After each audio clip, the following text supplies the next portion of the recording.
السلام علیکم میرے سارے دوستوں، امید ہے کہ اب سب خیریت سے ہوں گے۔ آج ہم ایک اور واقعہ سنیں گے، تو چلیے واقعہ شروع کرتے ہیں۔ تو واقعہ شروع ہوتا ہے۔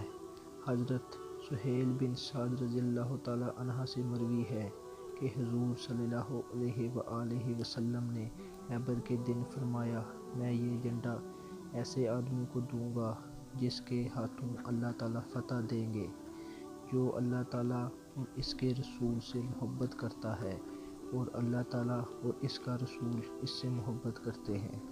لوگوں نے وہ رات اس کشمکش میں گزاری کہ جھنڈا کسے دیا جائے گا۔ حضور صلی اللہ علیہ وآلہ وسلم نے دریافت فرمایا کہ علی کہاں ہے؟ صحابہ نے عرض کیا، یا رسول اللہ، ان کی آنکھ میں شکایت ہے۔ حضور صلی اللہ علیہ وآلہ وسلم نے فرمایا، انہیں بلاؤ۔ انہیں لایا گیا تو حضور اکرم صلی اللہ علیہ وآلہ وسلم نے آپ کی آنکھوں میں اپنا لب لگایا اور دعا فرمائی، تو ٹھیک ہو گے، حتیٰ کہ ان میں درد تھا ہی نہیں۔ حضور صلی اللہ علیہ وآلہ وسلم نے آپ کو جھنڈا دیا تو حضرت علی کرم وجہہ نے عرض کیا، یا رسول اللہ، ان سے لڑتا رہوں حتیٰ کہ وہ ہم جیسے ہو جائیں۔ فرمایا، تم آہستگی سے چلتے رہو حتیٰ کہ ان کے مقابلے میں پہنچو تو انہیں اسلام کی دعوت دو، اور اسلام میں ان پر اللہ تعالیٰ کے حقوق لازم ہیں، ان کی خبر دو۔ پس اللہ کی قسم، اگر اللہ تعالیٰ نے تمہارے ذریعے ایک آدمی کو ہدایت دی تو یہ تیرے لیے سرخ اونٹوں سے بہتر ہے۔ حضرت سلمہ بن عقوع رضی اللہ تعالیٰ عنہ سے مروی ہے کہ حضور کرم صلی اللہ علیہ وآلہ وسلم نے حضرت ابو بکر صدیق رضی اللہ تعالیٰ عنہ کو اپنا جھنڈا دے کر خیبر کے قلعوں کی طرف قتال کے لیے بھیجا۔ آپ لوٹ آئے اور فتح نہ ہوئی، حالانکہ آپ نے بہت کوشش کی۔ پھر اس سے اگلے دن حضرت عمر فاروق رضی اللہ تعالیٰ عنہ کو بھیجا۔ انہوں نے لڑائی کی اور لوٹ آئے، مگر فتح نہ ہوئی، حالانکہ آپ نے پوری کوشش کی۔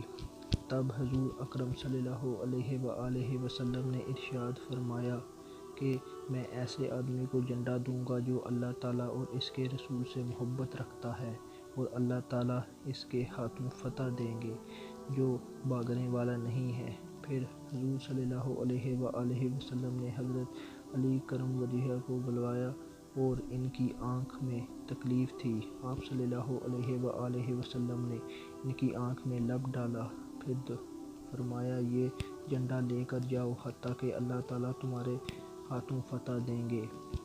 آپ جھنڈا لے کر روانہ ہوئے۔ اللہ کی قسم، آپ دوڑ رہے تھے اور میں آپ کے پیچھے آپ کے قدموں کے نشانوں پر جا رہا تھا، حتیٰ کہ آپ نے جھنڈے کو قلعے کے نیچے ایک چٹان میں گاڑا تو ایک یہودی نے قلعے کے اوپر سے آپ کی طرف جھانکا اور کہا، تم کون ہو؟ فرمایا، علی بن ابی طالب ہوں۔ یہودی نے کہا، تم غالب ہو گئے، قسم ہے اس کی جو حضرت موسیٰ علیہ السلام پر نازل ہوا۔